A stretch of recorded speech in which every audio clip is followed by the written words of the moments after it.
여러분 반갑습니다. 지난번에 이어서 계속 말씀을 나누기를 원합니다. 우리 계속 이렇게 말씀을 이어지지만 특별히 지난 회에서는 그 예정 부분에 대해서 약간 이야기를 나누었죠. 예정 부분이다. 그래서 기존에 있는 그 조직 신학 중에서도 기존 구속 신학에서의 하나님의 계획 부분은 그 일반 계획과 특별 계획으로 나누어 설명한다고 그랬죠. 그 일반 계획은 하나님의 작정이란 이름으로 그렇게 설명하고, 특별 계획은 하나님의 예정 부분을 다룬다 그랬죠. 그렇게 이제 계획을 둘로 나눕니다. 일반 계획, 특별 계획. 왜 특별 계획이 나누느냐 보니까 좀 특별하거든요. 일반 계획에 넣어서 설명하기가 좀 어려운 거예요. 그래서 나누어서 설명하는 겁니다. 그래서 일반 계획은 하나님의 작정이기 때문에 우리는 그런 부분은 우리가 이제 하는데, 하나님 앞으로 발생하게 될 일체 사건들에 대해서 미리 정하신 하나님의 영원하신 계획과 목적이라고 이렇게 정의합니다. 그런데 우리가 여기서 좀 볼 것은 앞으로 발생하게 될 일체 사건들, 일단 하나님 정했다는 겁니다. 그런데 여러분도 한번 보시면 일어날 모든 일이 하나님 정했다고 생각하십니까? 하나님의 영광을 위하여 창조된 천사가 타락하여 이 땅에 내어 쫓긴 일도 하나님이 계획하신 것입니까? 쫓겨내려온 천사가 아담을 타락시킨 일도 하나님이 계획하신 일입니까? 또 어떤 이들은 심지어 타락한 천사가 아니고 처음부터 마귀는 창조되었다라고 말하는 분도 있습니다. 그렇다면 하나님 악의 창조가 되는 것이죠. 왜 이 악한 자 마귀는 대적자, 분리자, 하나님의 원수, 그런 뜻으로 다 쓰이거든요. 그런데 대적하는 자, 하나님의 원수가 어떻게 하나님이 계획하려 만들어집니까? 그래서 지난번에는 하나님의 특별 계획, 하나님의 예정 부분을 미리 구원받을 자와 그렇지 못한 자가 미리 정했다, 이 말은 성경적으로 받아들이기가 참 힘들다라고 말씀드렸습니다. 그렇다면 진정으로 예정이 무엇인가를 아는 게 중요하죠. 성경은 전체적으로 성경 전체로 이제 우리가 봐야 할 것은 우리가 상식적인 이야기이지만, 기존 우리가 많이 다루고 있는 구속신학에서는 아담이 타락한 이후부터 주로 다루다 보니까 창세기 3장부터 이제 시작합니다. 그래 인간의 구원 부분을 다루기 위하여 순서적으로 시간적으로 역이동하여 영원전에 타락한 인간을 구속하기 위하여 예정하셨다. 그 예정된 자를 위하여 주님이 오셨다. 그래서 그런 자를 피 흘리셨다. 이런 이야기잖아요. 그럼 하나님의 주권 부분을 보면, 하나님의 주권은 피조세계의 영향을 받는 것이 아니고 모든 피조세계는 하나님의 주권에 복종해야 됩니다. 모든 만물은 복종해야 됩니다. 하나님을 위하여 창조되었거든요. 그래서 이 피조물 타락한 천사의 심판, 또 타락한 천사 아래 신음하고 있는 인간들, 만물들을 회복시키시려고 하나님의 주권을 정하셨다는 것은 하나님이 영원전부터 이미 피조세계에 대한 상황에 하나님이 움직이지는 거잖아요. 그 주권의 의미가 없어지는 거죠. 어떻게 피조세계의 영향을 받아 하나님이 그렇게 정하십니까? 하나님은 다 아시지만, 전지하시지만 악을 창조하시도 계획하시지도 피조세계에 대한 영향을 받지도 않는 분이십니다. 그것이 진정한 하나님의 주권이죠. 그래서 이 피조세계가 존재하기 전부터 주권을 말해야 그게 순수적으로 맞습니다. 논리적으로, 영적으로 말이죠. 그래서 오늘 그 부분을 좀 더 하려고 합니다. 이것은 단순한 이야기 같지만 굉장히 중요한 부분입니다. 왜? 성경의 시작이거든요. 우리 이미 알다시피 요한복음 1장 1절로 2절, 요한복음 17장 1절로 4절, 요한 1서 1장 1절로 2절 보면 한 영원부터 계신 분이라고 말하고, 영원 전에 요한 1서 5장 7절 8절에서는 뭡니까? 특히 킹 제임스 성경에서는 하늘에서 증거하시는 이 세 분, 땅에서 증거하시는 세 분을 이렇게 다루십니다. 하늘에서 증거하시는 이가 세 분이시니 아버지와 말씀과 성령이신 이 세 분은 하나의 신이라고 분명히 말하는 거예요. 그럼 땅에서 증거하시는 분이냐? 이 땅에서 증거한다는 것은 예수님이 말씀 하나님이 계시다가 육체를 입고 오신 이후부터 말하는 겁니다. 요한복음 1장 14절에 말씀이 육신 입고 우리 가운데 계신 이가 예수로 말하고 있잖아요. 그 말씀이 육신 입고 오신 거 육화된 거죠. 인카네이션을 하잖아요. The Word was made flesh 하잖아요. 그래서 인간의 몸을 입고 오신 분이죠. 예수님은 그 인간의 몸을 입고 오셨지만 그 인간의 몸이 흙에 속한 인간의 몸이 아니라 원래 말씀이 육신된 분이기 때문에 우리와 같은 모양이지만, 같은 죄성이 있는 모양이지만 근본이 다르죠. 그분의 육체는 영입니다. 말씀이시니까 말이죠. 우리 육체는 흙이죠. 근본적으로. 그래서 겉으로 모습은 거의 똑같습니다. 히브리서 2장 14장 쭉 보면 예수님도 동일한 육체의 인약함을 지니셔서 다 말한 것은 특별한 다른 의미 때문에 말씀하신 거죠. 그거는 나중에 다른 시간에 말씀드리기로 하고요. 그렇습니다.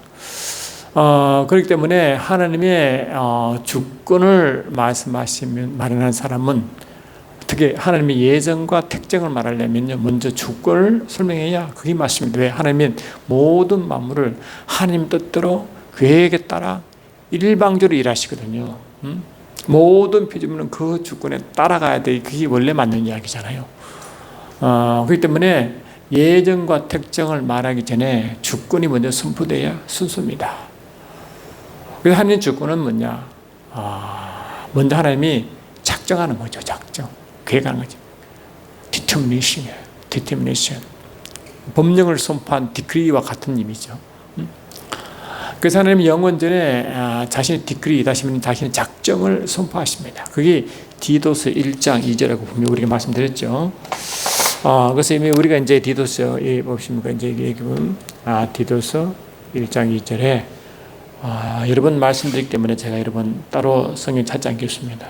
영원전에 하나님이 약속하신 것이 영생이다. 그것이 영생이었다.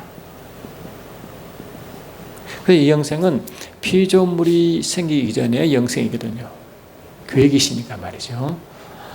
근데 영생은 또 죄도 악도 존재하기 전에 영생이거든요. 할렐루야. 그런 얘기는 피조세계 어떤 형편도 개입되면 안 됩니다. 하나님 자신만이 스스로 계시고 삼위일체님이 스스로 계시고 그 삼위일체님이 작정하신 분이기 때문에 일방적 선포입니다. 이게 언약입니다. 카브넌트.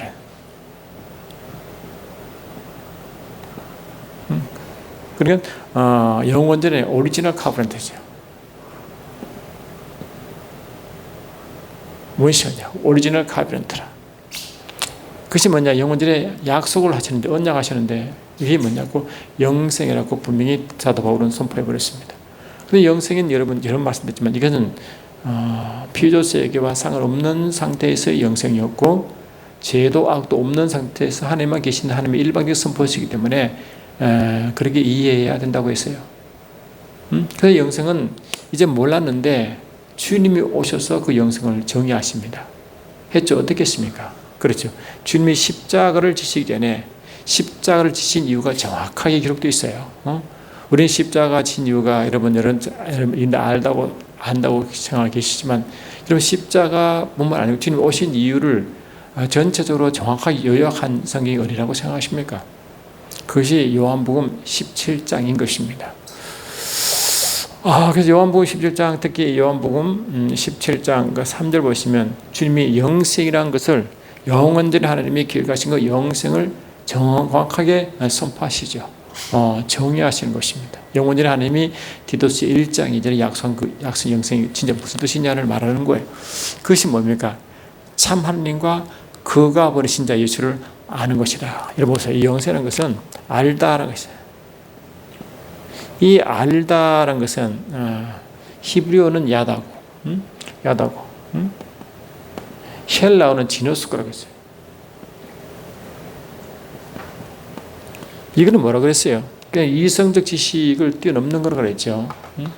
주는 영적 지식에 가까운 것인데 뭡니까 이게? 마리아가 임신할 때도요, 가브리엘 천사가 와서 말하잖아요. 내게 아들이 있을 것이다. 근데 마리아는 요셉과 정혼을 약속했지만 아직 같이 동침한 적이 없단 말이죠. 근데 그런 일이 있다고 하니까 마리아가 놀라서 나는 남들을 알지 못하는데 어떤 일이 있냐고 말하잖아요. 그 알다가 바로 이 단어입니다. 그리고 또 이게 창세기를 보시면 가인이 아들을 죽이잖아요.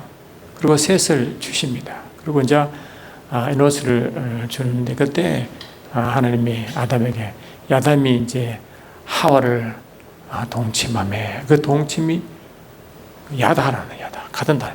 그 동침이 뭐냐 깊은 관계죠. 관계. 깊은 관계. 신기한 건요. 호세아서 2장 19로 20 보니까 하나님 백성과 하나님을 부부 관계를 설명합니다.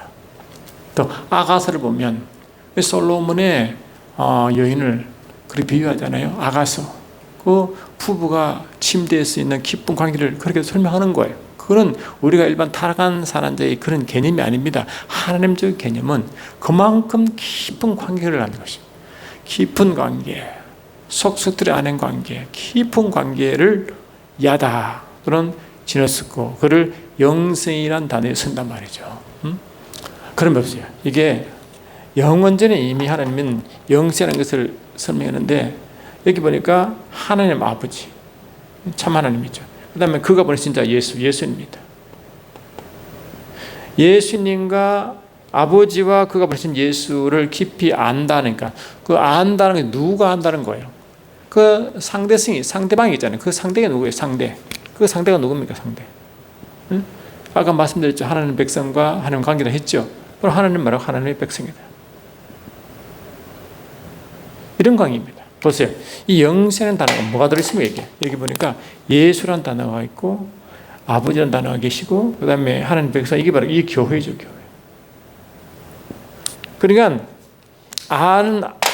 이 교회란 하나님 백성인 교회가 하나님과 그가 보내신 예수를 안다는 이걸 깊이 이게 뭡니까? 이거는 이 교회가 아버지와 예수님을 깊이 아는 것은 어찌 성령으로만 가능하다는 걸 아십니까? 이 속에 성령이 이렇게 개입되어 있죠. 성령. 이렇게 성령. 그러니까 이 성령으로 예수와 보내신 주를 깊이 아는 것이니까 삼위일체 하나님을 깊이 안다고 같은 말이죠. 근데 그 알다 속에 육체를 입고 오신 예수가 들어있고요. 예수가 들어있고 그에 또 그 대상인 교회가 있단 말이에요. 교회가 있고 예수님이 있단 말이에요. 또 뭐 있어요? 그래서 하나님 아버지가 있단 말이에요. 이런 관계입니다. 이런 관계. 이해하시죠 이제? 여러분 지난번에 제가 무슨 말씀드렸습니까? 이 하나님 아버지와 깊은 관계를 맺는 두 기관이 있다 말씀드렸죠. 이게 뭡니까 이게? 이 바로 고린도전서 3장 21절 23절이죠. 만물이 너희 것이요 하시고 만물은 너희 것이요 너희는 그리스도의 것이요 그리스도는 하나님의 것이라고 선포되어 있잖아요. 알죠? 그런 관계입니다. 굉장히 중요합니다. 그 관계가 고스란히 영생 속에 들어가 있습니다.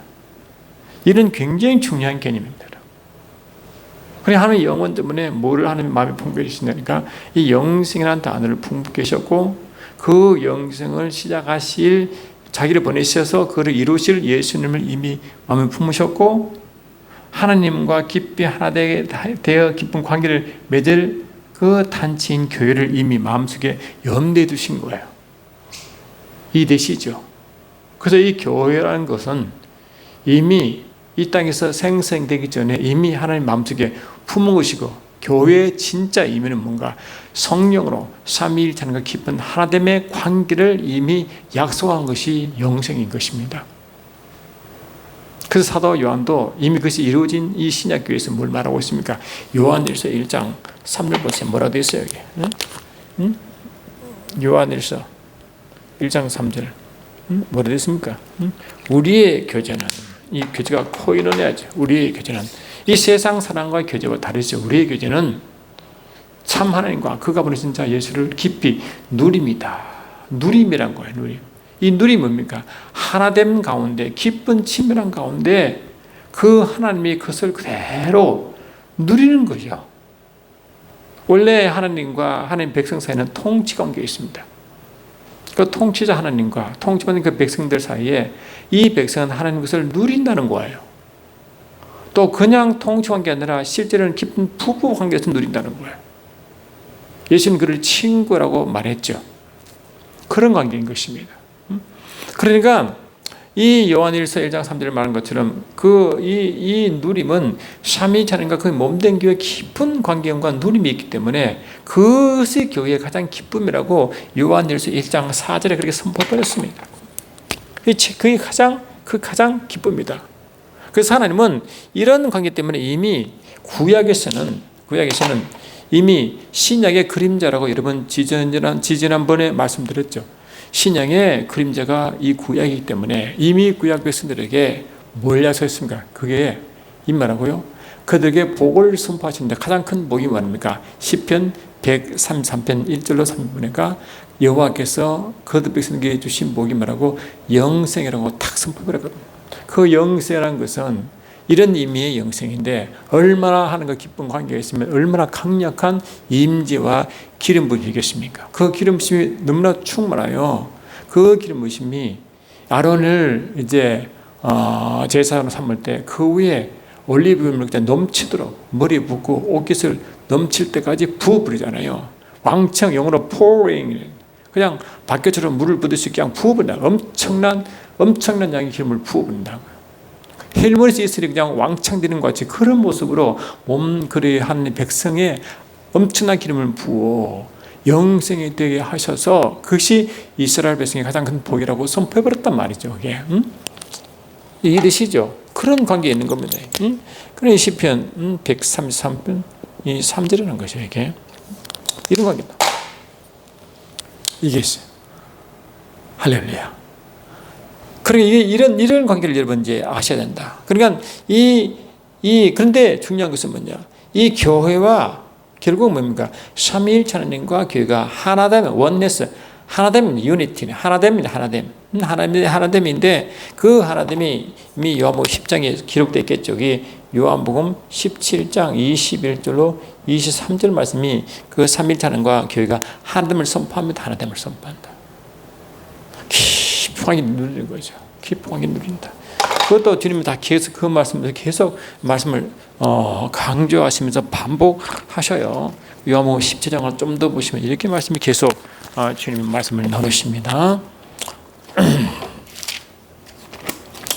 17장을 보시면 제가 보통 강의할 때는요 이렇게 미리 적어놓고 하지 않아요. 왜냐하면 그때 하나님 주신 말씀을 감동으로 같이 교제하듯이 하기 때문에 좋은데 평소에 그렇게 하는데 내용이 너무 많을 때는 그걸 한꺼번에 다 못하니까 미리 정해서 하지만 실은 같이 이렇게 인터랙티브 하면서 이렇게 교제하듯이 말씀드리는 걸 이렇게 원래 하는 게 제가 소원하는 방식입니다.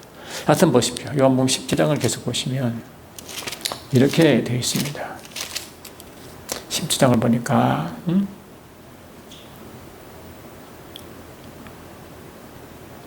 26절 보니까 내가 아버지 이름을 저에게 알게 하였고 또 알게 하리니 이는 나를 사랑하신 사랑이 저희 안에 있고 나도 저희 안에 있게 하랍니다. 여러분 율법이 613가지라고 했어요. 하지 말라가 하면 제가 기억을 하지 말라가 364개 하라가 248개라고 제가 기억하는데 예, 그런데 그 핵심이 율법 십계명이라는 거 아시잖아요. 근데 그 십계명을 요약해서 마태복음 20장처럼 요약하셨죠. 사랑이라고 말해요. 사랑.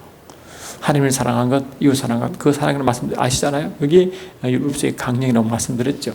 그 사랑이 실은 하나님이 자기 아들 예수를 사랑하는 그 사랑입니다.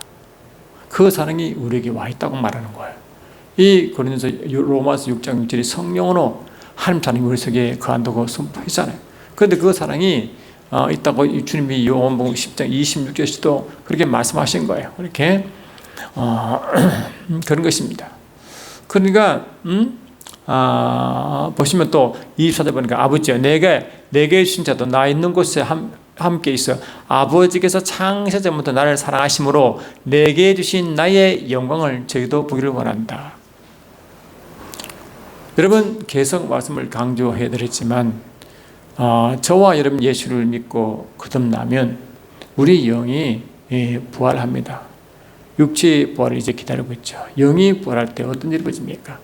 영이 거듭난다 부활 같은 의미라고 말씀드렸는데 주님 부활 성천하셔서 우편에 계실 때 에베소 2장 6절 보니까 함께 일으켜서 함께 하늘에 앉으시니 함께 일으키다 그게 부활되시거든요. 예수님 부활할 때 우리도 함께 부활할 때 그게 누구 우리 영의 부활이죠. 그리고 함께 하늘에 앉아있어요. 예수께서 하늘에 앉아 우편에 있죠. 우리도 그 영이 함께 있다는 거예요. 근데 우리 이미 영은 우리는 여러분 히브리서 12장 20에서도 이미 우리는 그 하늘 시온성에 이미 가 있고 계시록 10장 1절에서도 이미 어린 양 예수와 함께 시온성에 우리가 서 있습니다. 이미 영적으로 예수와 함께 있다고요. 하나 되어 있다고요. 하나 되어 있는 것입니다. 그러니까 예수가 깊이 하나 되어 있는데 그 예수님을 사랑하신 아버지는 원래 아들 예수를 가장 사랑하지. 왜냐? 삼위일체 하나님 한 분이시고 그분이 있다고 칠 때 마태복음 3장 그 10절에서도 예수님이 아버지께서 아들 예수를 향한 그 마음이죠. 다시 말하면 아버지께서 그 말씀을 향한 아버지의 마음이죠. 이는 내 사랑하는 자요 내 기뻐하는 자라고 여러 번 말하잖아요. 변화사도 말씀하셨고 침례받을 때도 말씀하셨고 말이죠. 그 아버지 마음입니다. 말씀에 대한 아버지 마음이죠. 그것처럼 그런 사랑이 우리에게도 와서 이제 우리도 예수와 함께 영원전의 아들 예수와 함께 계시던 그것이 우리도 함께 있다는 겁니다. 이게 뭡니까? 우리 영이 이미 영생 속에 있는 거죠. 이렇게 깊이. 우리 저와 이제 그 영생의 주님과 함께 영원토록 삼일체 우리 영이 함께 지금 있는 거예요. 이렇게 이런 식으로 지금 말씀을 드렸잖아요. 이게 함께 있는 거예요. 같은 말씀. 이렇게.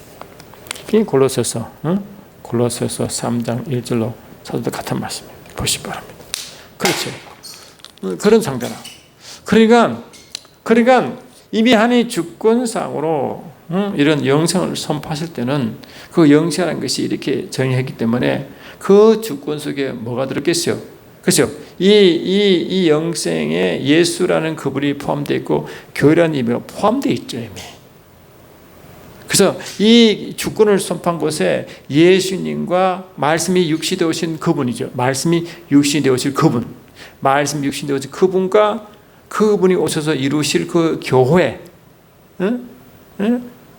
그 교회를 이미 염두에 둔 거예요. 그래 이미 염두에 둔 사건을 예정 택제합니다. 예정 택제. 굉장히 중요한 이야기입니다. 그래서 하나님은 이 주권, 하나님의 작정과 연결되는 부분이 바로 뭔가 선택과 예정이라는 단어를 씁니다. 아시겠죠? 그러니까 이 말씀 육신이 되신 그 예수님과 또 또 영생을 이룰 그 상대의 편인 교회야. 이 관계가 이미 주님의 영원전의 작정으로 하나님 주권으로 이 약속을 선포하실 때 이미 이거를 말씀하셨다는 거예요. 그래서 하나님은 주권을 선포하실 때 주권을 일하실 때는 뭐라고요? 말씀 육신 되어 오신다는 그분과 또 그 하나 된 교회를 이미 마음에 두시고 선택하셨고 예정한 사건이 여기 나오는 거. 그래서 이 구원 이야기 아닙니다. 이래서 예정과 선택이 하나님의 주권과 하나님의 주권으로 선포하신 하나님의 작정 부분과 같이 연결되어 이 두 단어가 나온다는 것을 항상 명심해야 됩니다. 그래야 제대로 주권과 작정과 예정과 선택이 제대로 하나가 되어 이해가 되기 시작합니다. 여러분, 이해가 있었습니까? 여러분? 이 굉장히 중요한 것입니다. 굉장히 중요한 것이다. 굉장하시다. 그래서 우리가 이제 그래서 예수님이 말씀이 육신이 되어서 이렇게 하실 리가 이미 뭐라고 예정과 선택되어 있는 거죠. 그 말씀 부분 몇 개 말씀드리면 이렇겠죠. 누가복음 9장 35절에서도 이렇게 됐어요. 구름 속에서 소리가 나서 이르되 이는 나의 아들 곧 택함을 받은 자니 너는 저희 말을 들어라.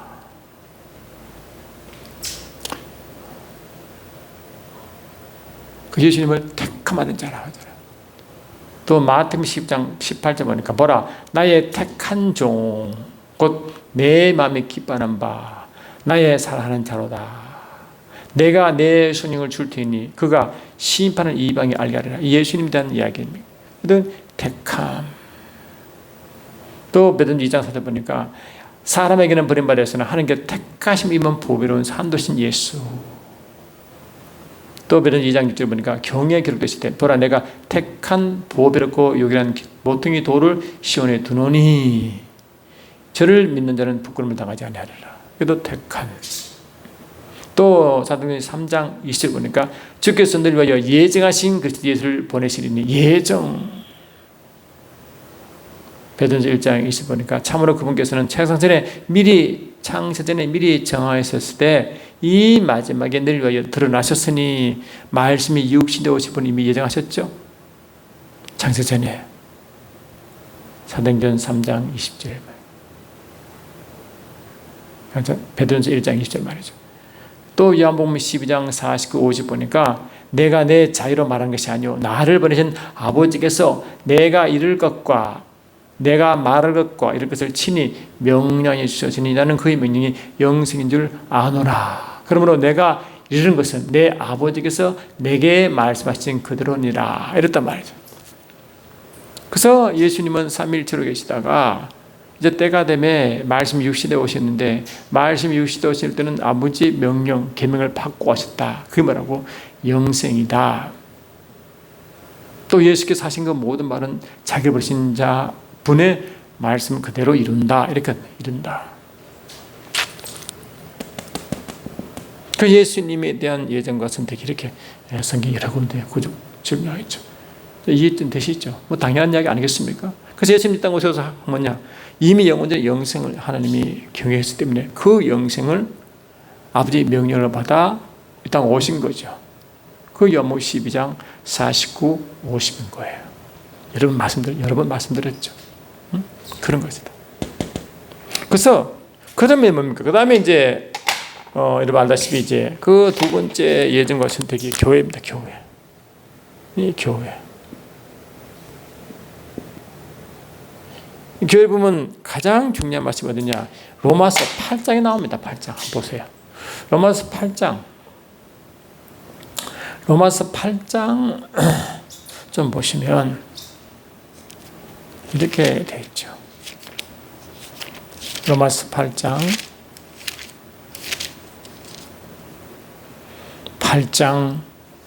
제가 28절부터 좀 읽겠습니다.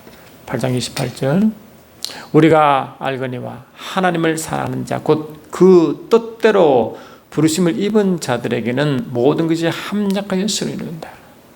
이 선이라는 것은 우리가 뭐 1년 도덕적 선보다 더 근본적인 영적 의미가 있다고 이미 말씀드렸기 때문에 오늘 그냥 하겠습니다. 이건 하나님의 계획과 목적에 관련된 선이라고 했습니다. 단어입니다. 그러니까 모든 것이 합력하여 하나님의 영원한 계획을 이루고 간다 이 뜻입니다. 바로 또 미리 정하신 그들을 또한 부르신 그들을 영원히 어렵게 하시고 그들 또한 영원하게 하셨느니라. 보세요. 미리 정하시니 아마 미리 정했다. 예정이죠. 누굴 예정했습니까? 그렇죠. 이게 교회죠. 교회. 제가 몇 개 다시 다른 말씀도 보면 여기 되어 있습니다. 계속 말씀드릴게요. 그러니 미리 정하신 예정자들을 부르십니다. 아브라함 부르듯이 말이죠. 불렀습니다. 불러서 어렵게 했죠. 왜? 그 당시에는 이미 죄인된 상태이기 때문에 어렵게 하는 거예요. 그리고 그를 영원하게 하는 거예요.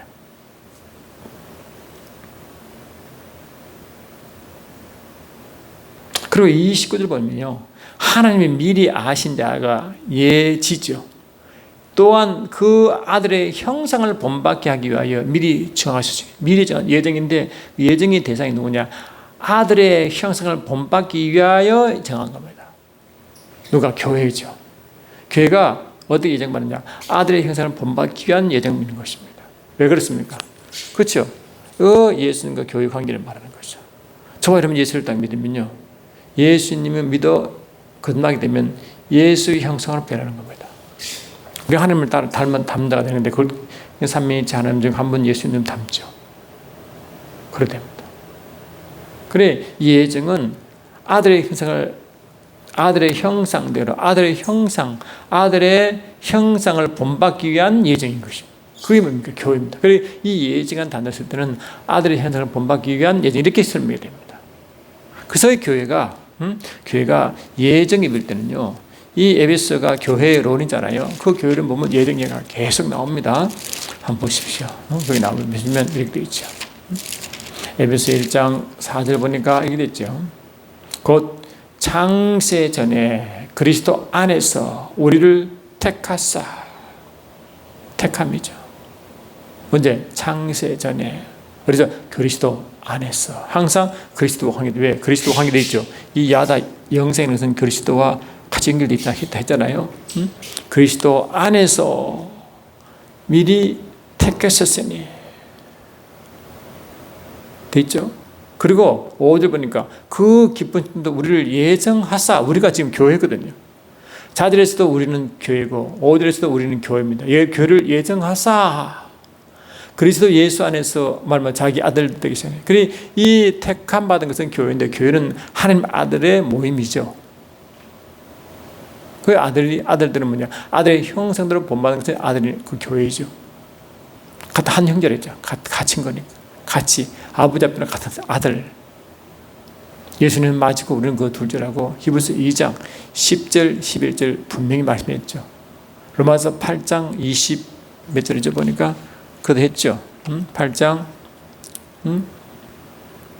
29절 보니까 하나님 미리 아신 자들 또한 그 아들 형상을 본받기 위하여 미리 정하셨으니 이는 그로 말미암아 많은 형제 중에 맏아들이 되게 한다.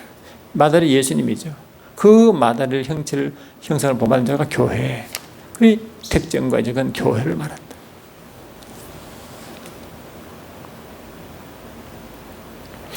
에베소 1장 9절 10을 보면요, 그 뜻의 비밀을 우리에게 알렸으니. 우리에게 알렸다. 그 교회에게 하나님의 영원한 뜻을 알리는 거죠. 우리 교회에게 곧 그 기쁘심을 따라 그리스도 안에서 때가 찬 경륜을 위하여 예정한 것이니. 그렇죠? 이게 다 예정된 사건 아닙니까? 그리스도 안에서 다 예정된 사건 아닙니까? 동시에 11절 보니까 모든 일을 그 마음의 원대로 역사하시는 자의 뜻을 따라 우리가 예정을 입어 그 안에서 기업이 되었다. 예정을 입어 우리가 다 우리가 교회입니다. 교회가 예정 입은 겁니다. 구원받을 자가 아닙니다. 교회가 예정 입은 것입니다. 하나님의 형상을 본받기 위한 예정인 것입니다. 왜? 이런 관계 때문에. 아시겠죠? 왜? 영원한 하나님이 계획하신 것 선을 이루기 위하여, 합력의 선을 위하여, 그것이 아들의 형상을 본받기 위한 예정과 특징이 뒤에 딱 나오는 거예요. 그 그리스도 안에서 그리스도를 통하여 그분의 뜻을 따라, 이렇게 항상 그분의 뜻, 하나님의 뜻, 그리스도 안에서 그리스도를 통하여 이 일을 항상 붙던 예정의 단어가 교회에 쓰인 교회.